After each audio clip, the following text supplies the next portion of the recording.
Past the Neil Haley Show and celebrity interviews live from the Grotto with Greg Hanna. Greg, what's going on, man? How are you? Doing fantastic, Neil. How about yourself? I'm all excited with your new live streaming. It's a lot of fun. Oh, it is a total lot of fun. I love it. It's another way to, increase the brand and have fun conversations and people to check it out. And then it just pops up somewhere in video and 1080 quality. That's the big thing, is having video that's the best quality possible. And I know you're excited about our guest, just to hear his story the first time. Having a part two is really exciting. And we're talking in the green room. And so I'm excited to welcome author Brian Cuban, the brother of Mark Cuban. Brian, thanks for stopping by, man. And you're talking about, before we get into questions that Greg has for you, how being an author is a full-time job, and the fact that you have to do a lot of the marketing yourself. You have to be really willing to reach out because there's so much work involved in just posting on social media and sending an email out to a couple people, right? Sure. Well, marketing is a full-time job for sure. And I've learned a lot of lessons, and especially if you don't have that, like I said, if you're not Gary Vee or someone and you don't have that massive audience, you're literally selling, in the million person email list, you're literally selling one book at a time.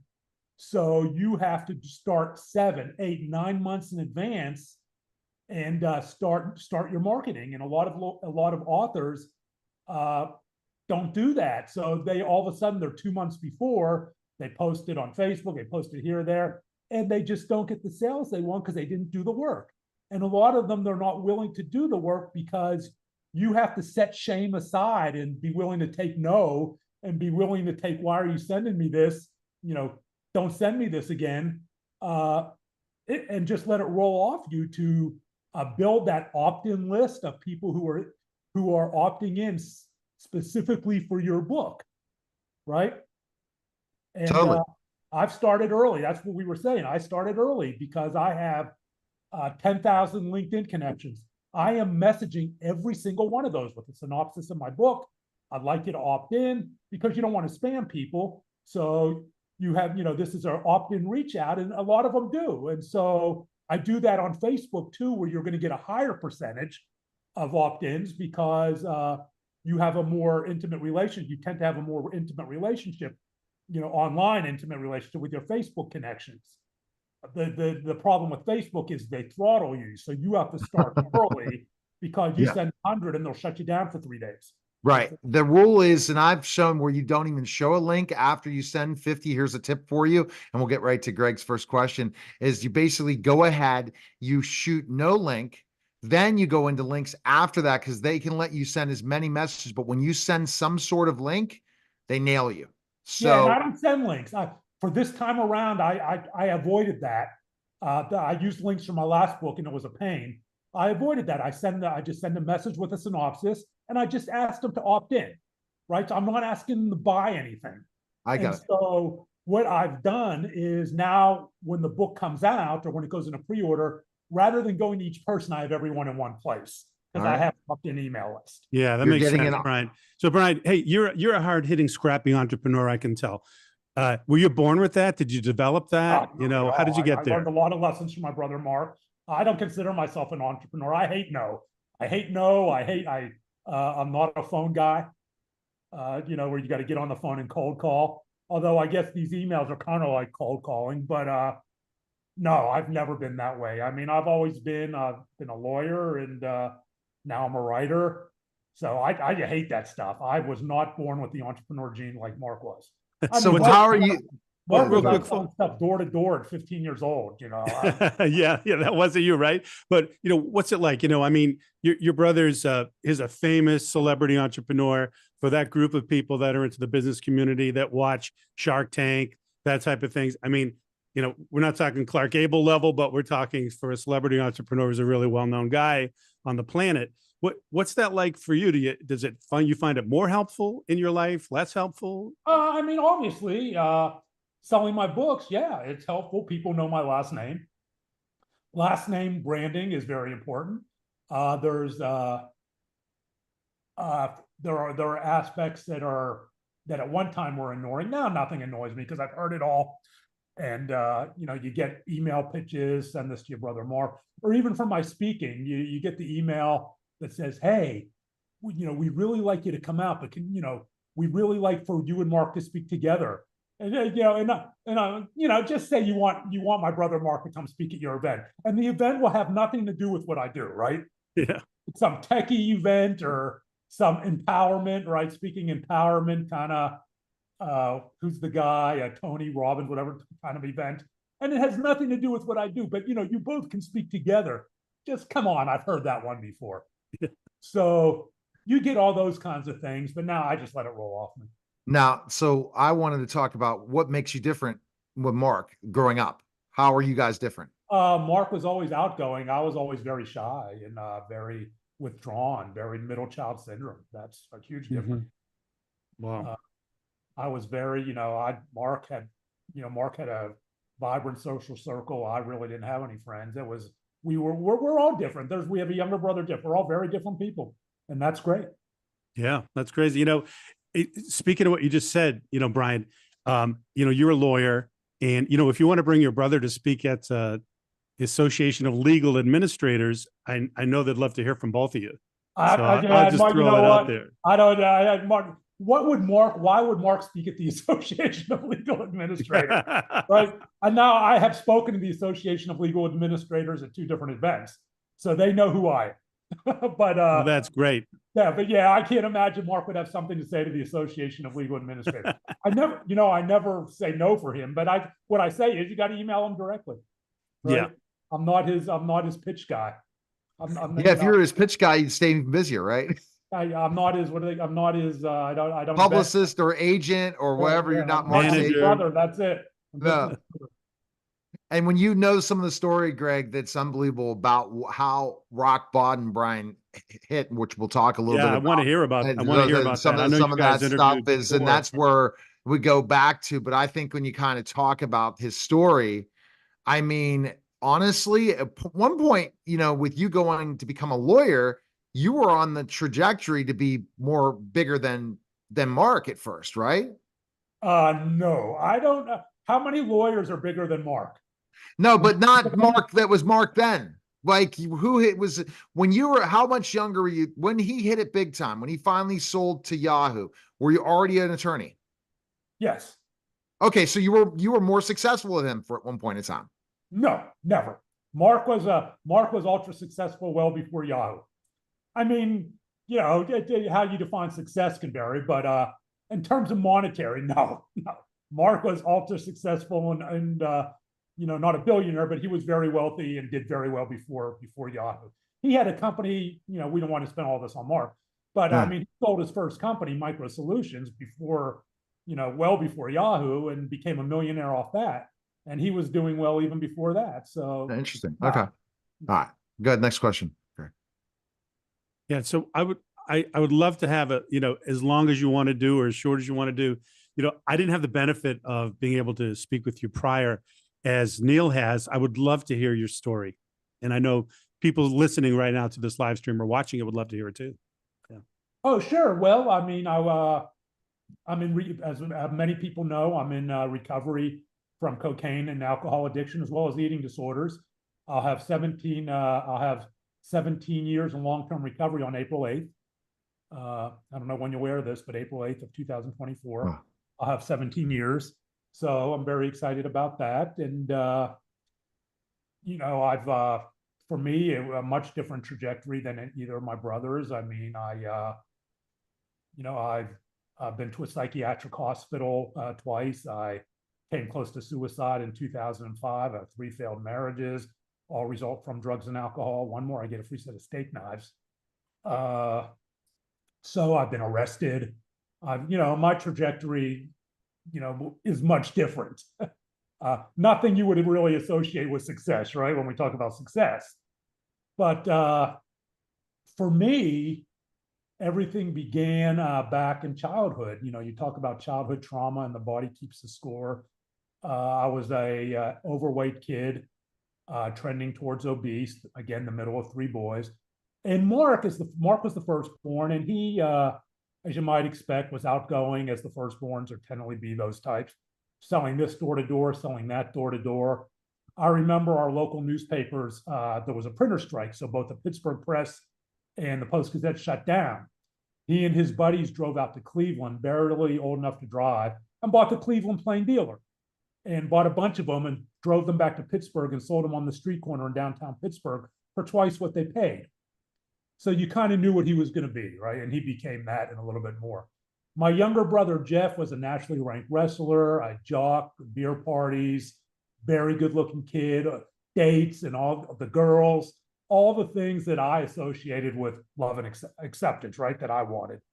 I was classic middle child syndrome. I was shy, I was withdrawn, and I internalized anything negative said about me and to me and wore it as who I was, as like a skin tight suit. And I also had a difficult relationship with my mom. And I'll tell you a little bit about this, but I want to make it clear to all of your watchers and listeners that I don't blame my mother for anything I went through. There's a difference between cause and correlation. People can go through difficult things and turn out great, nothing will happen, and other people will go through the exact same things, and you'll have mental health issues later in life. That's why it's correlation and not cause. So there was a lot of fat shaming in my house. As I said earlier, I was a heavy kid. My mom I used to come home from school in a suburb of Pittsburgh, Mount Lebanon, and I would go into the cabinet and I would pull out the can of Chef Boyardee ravioli or beefaroni or SpaghettiOs. Do they still have that? And I would pull those out and I would take that manual can opener and I'd stick the spoon in and eat it. And my mom would just be gobbling it down. And my mom would come in from selling real estate and she would sometimes walk into the kitchen, not all the time, but it happened enough that I remember it vividly. And she would say, Brian, if you keep eating that way, you're going to be a fat pig. Now, these were the things my mother's mother said to her.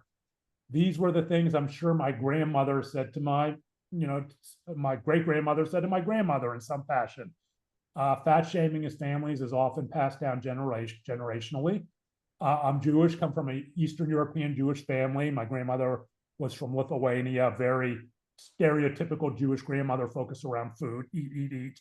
And unfortunately, she also had a very verbally and mentally abusive relationship with my mother. My grandmother was, according to my mom, a diagnosed schizophrenic. And so they just, my mother grew up to hate my grandmother and was always a back and forth. And my mother developed her own mental health issues at a time when, in the 70s, when women, couldn't talk about things. There's a stigma today still, but back then, I mean, you couldn't say a word if you were a woman, if you were a mother, you could risk losing your children. So it was kind of just under the current and hush hush, like it was contagious and spoken about, but not understanding these things, right? Hearing these things from my mom, I grew depressed. And my mother loved me dearly. She loved me dearly. She loved all of us.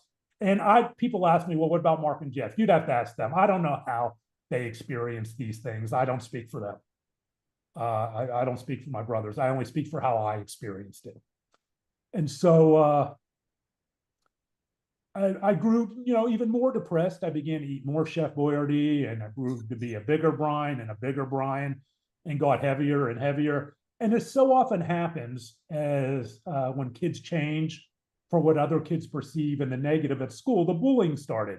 It happened then and it happens now, although it happens now in a much more insidious way, right? Because you can get bullied over Instagram or Facebook or TikTok or whatever by millions of people you don't know. Back then it was brick and mortar. You knew who was doing it to you. It was right in your face. Going viral meant 15 kids in the lunchroom knew about it. And so it was a much different time, but you're a product of your times. It didn't hurt any less as you experienced it. And, the kids called me a fat pig, and you need to go to Sears and get a bra for your man boobs. And I became the sad clown, really, because I didn't want the kids to know how much it hurt me. And I became very self-deprecating. And let me shut off my phone. I don't know why that's. We don't hear that one, so don't worry about that. There. And I'm going to throw my watch over here. So I hung around the popular kids. And in my mind, these kids who were doing the bullying were the popular kids, right? I didn't have Instagram. The popular kids were the kids I saw every day. The kids who were going to the after-school football game, the kids who are going to the concerts together or going to McDonald's and, going to the house parties, the things that I wanted so badly to be invited to, but thought I was too, ugly to ever be included and too much of a reject to ever be included. But I hung around them like on the outside. All of the bullying culminated in what I call the day of the gold pants. Have either of you seen Saturday Night Fever? Oh yeah. So you have Yes. John Travolta, remember, in his skin tight white pants. Well, Mark taught disco, believe it or not. This was 1976, back in when disco was just getting going, and Saturday Night Fever had just hit, and the soundtrack was going platinum. And Mark was coming home all the time in these bell-bottom pants, flowers and platform shoes. And one day he gave me a pair of his pants, his disco pants, and they were these shiny gold satin bell-bottom disco pants. He came into my room and he asked me if I wanted them. I said, sure. I mean, I love my brother, and he gave me these pants. But Mark wasn't a big guy. The pants fit him fine. I had to jump up and down, spray the water bottle. My butt looked like 15 cats trying to get out, but I didn't care. I wore those pants to school, and the kids made fun of them, and my stomach was hanging out. And I'm walking home from school one day with these kids. Again, it was the group of kids who were the bullies, but the popular kids.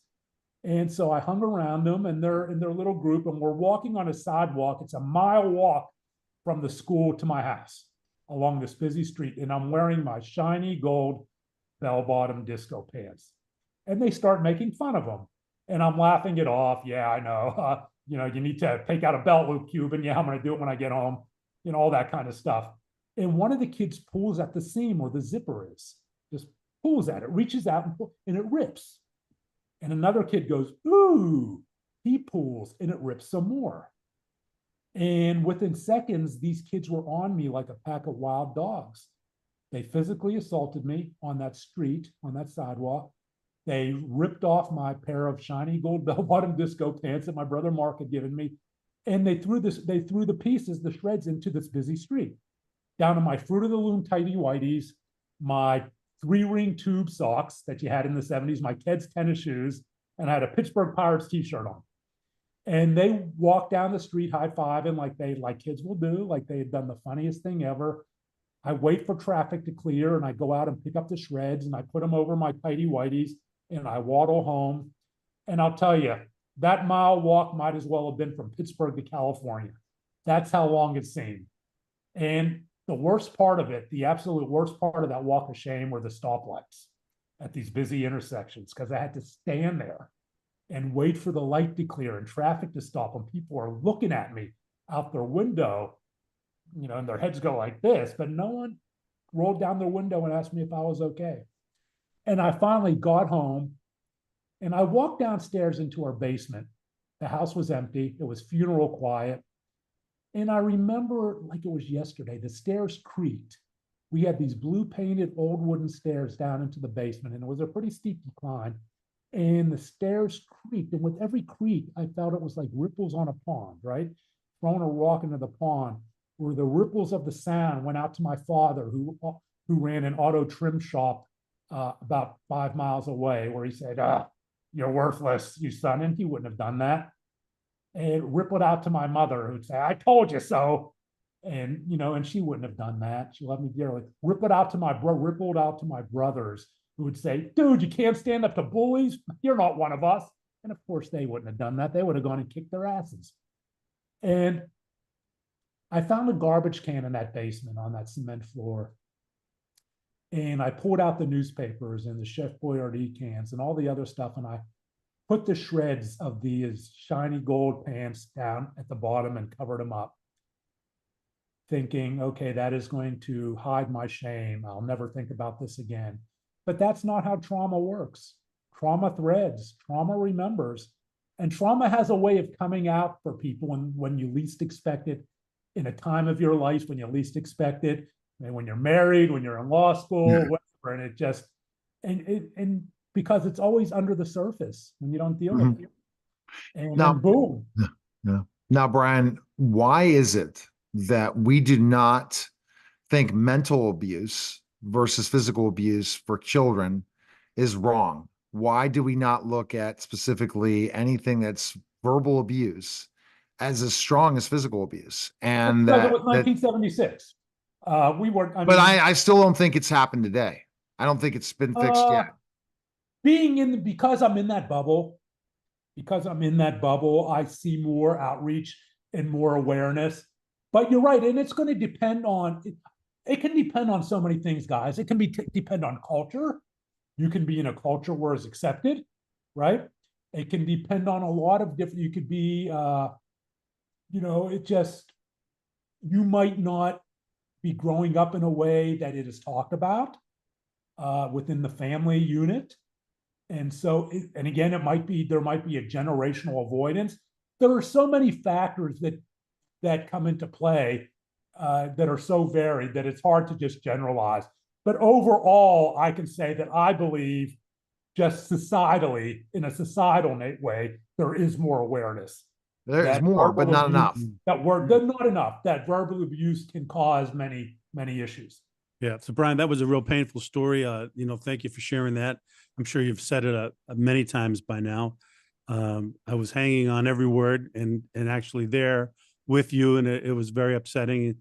How has that shaped you in your adulthood, in your career at this point? It had a massive impact on me because, again, cause and correlation are different. I can't say that was the only thing that had an impact. Obviously, I had trauma at home, verbal trauma at home, and other verbal trauma at school, physical trauma. I was assaulted. So there are many things, genetics, I was socially awkward as it was. Many things come into play, environmental variable and social variables.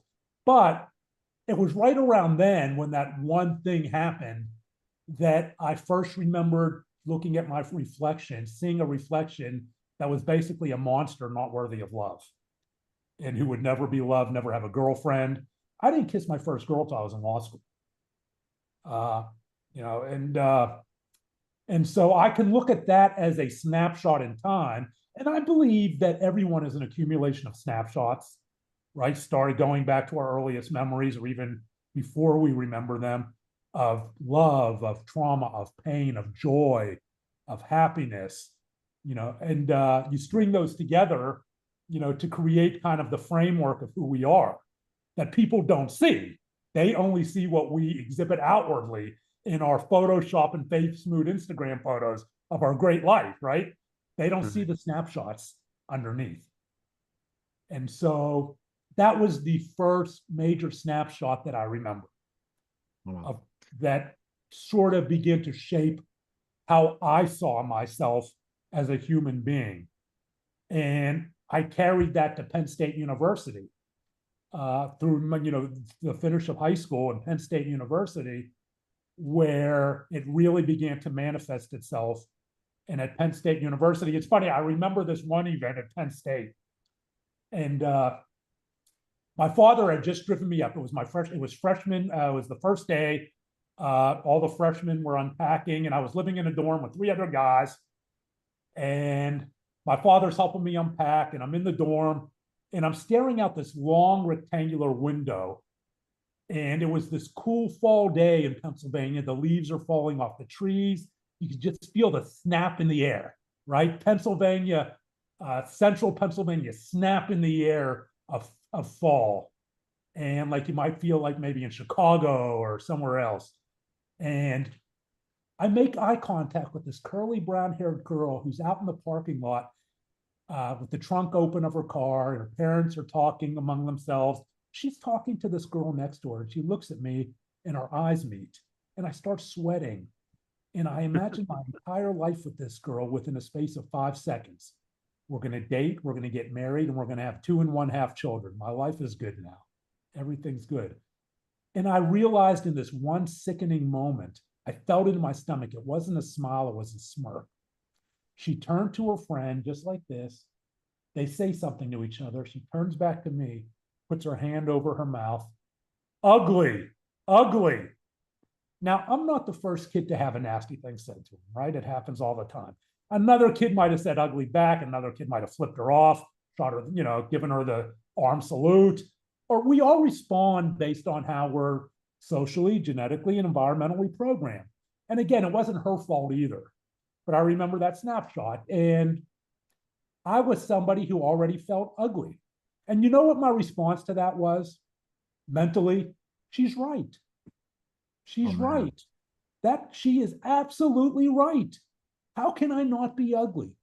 How can I not be ugly? What does a now barely 18-year-old have in his mental health tool chest in 1970, going on 78, going on 1979, back in boomer era? What does that young boy have in his tool chest? What do I have control over? What wrench and screwdriver can fix this? Totally. What did I have? My world was out of control. How can I get control? Wow. My control was over food. All I had to do, the only thing I had control over was what I put in my mouth, food, eating, right? I eat to live. Well, I associated eating with bullying. So my path to this girl's acceptance, my path to those bullies' acceptance, my path to my mother's love, although she did love me, was to get skinny. And so I began to restrict my food intake. And at 18 years old in 1979, before anybody was talking about it for men or women, I developed an eating disorder. Before even, do you know who Karen Carpenter was? Yeah. Singer, for the beautiful drummer and singer for the Carpenters, beautiful voice, On Top of the World, and many other great songs. She would pass away from complications related to anorexia nervosa in 1983. This was 4 years before that.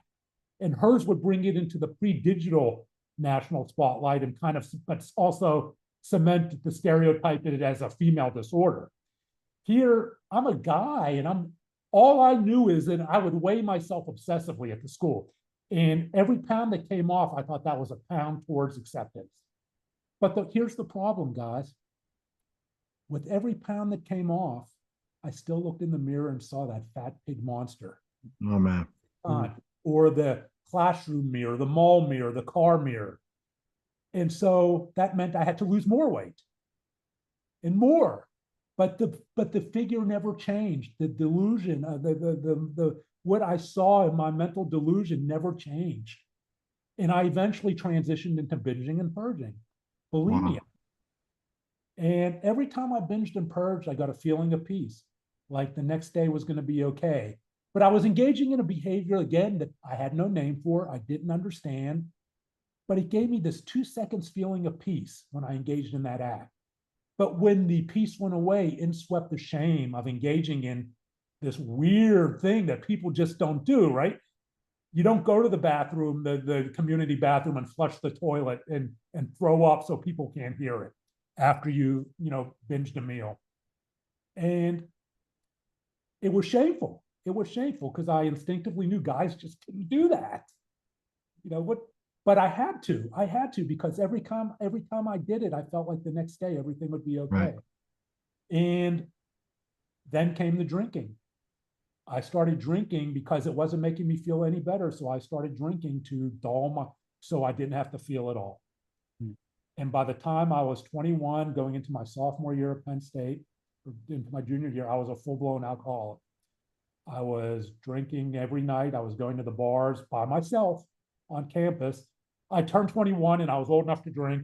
So I would go to we have state, the government control, they still control the alcohol in Pennsylvania, right? You have to go what's called a state store. And I would go to the state store and I would buy these little bottles of tequila, and I would go out into the main street and to the alley where all the bars are at Penn State and University Park, and I would swig the tequila so I could get drunk in the hope it would change me into someone different and meet girls and things. But it didn't. It only made me feel worse. And I would go into the bar and get drunker, and I would end up just miserable. And there was this vicious cycle. The closest I ever came at Penn State to any epiphany that I had a problem was walking into a hamburger joint, drunk, of course. And I came across this rack of pamphlets that the 12-step groups put out.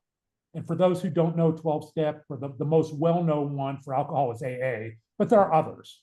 There's 12-step for drugs and all kinds. There's even 12-step for eating disorders and all other groups. But it was a rack of pamphlets called the 20 Questions. and it was geared towards college students. Do you black out? Do you miss class? And I'm checking off yes to all these questions. And they give you a number to call. And all I did was I crinkled it up. I threw it in the trash basket, thinking I'm a college student. We all do this. That's as close as I ever came. Closest I ever came. Oh my goodness. And that was the trajectory into my young adulthood into alcoholism. Wow.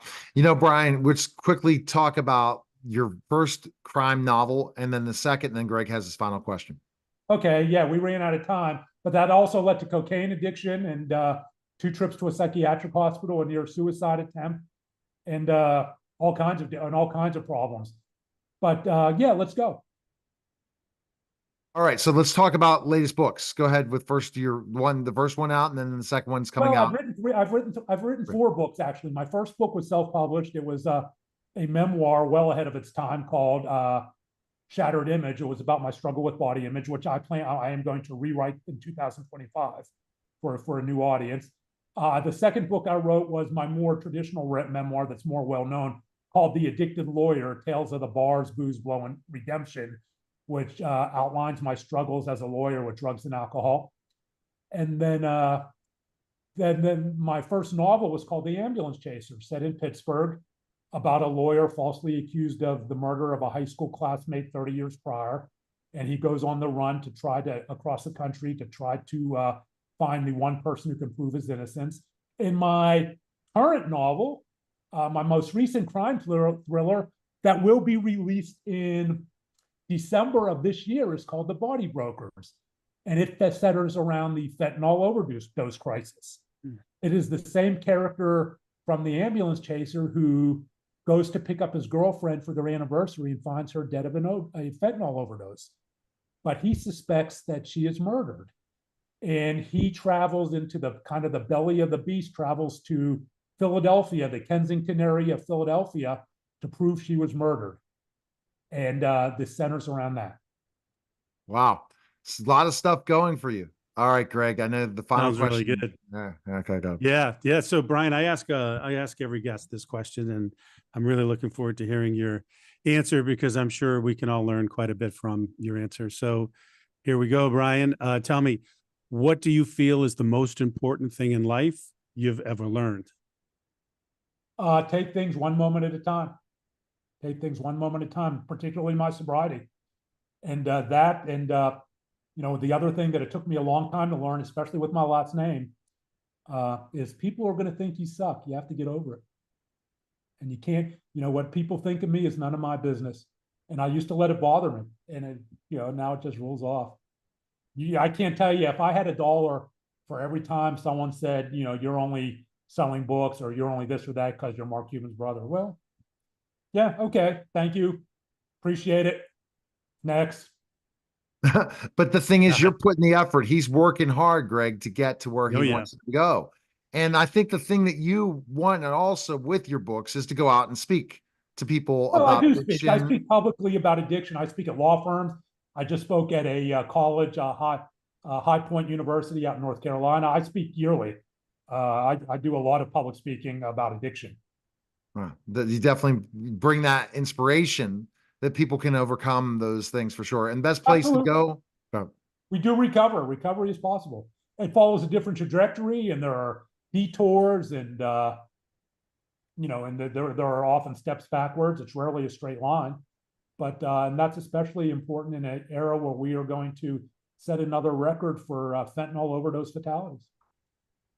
Will these books be movies ever or series? The Ambulance Chaser has been optioned. The screenplay is now complete, and we are going to be pitching it soon. See, there you go. Then you're going to be, it'll be a different trajectory for Brian Cuban compared to your brother, and you never know. Yeah, well, Mark's been in a few films, but we'll see. Getting optioned and actually getting somebody to put up the money to make the movie are two different things. So we'll see how it goes. All right. Well, fantastic. We appreciate it. Best place is your website, right? For people to find it. www.briancuban.com. All right. We thank you, sir. Yeah, all right. Brian. That was a great talk. That was special simulcast, the Neil Haley Show, and celebrity interviews live from the Grotto. Greg Hanna, guys. Take care.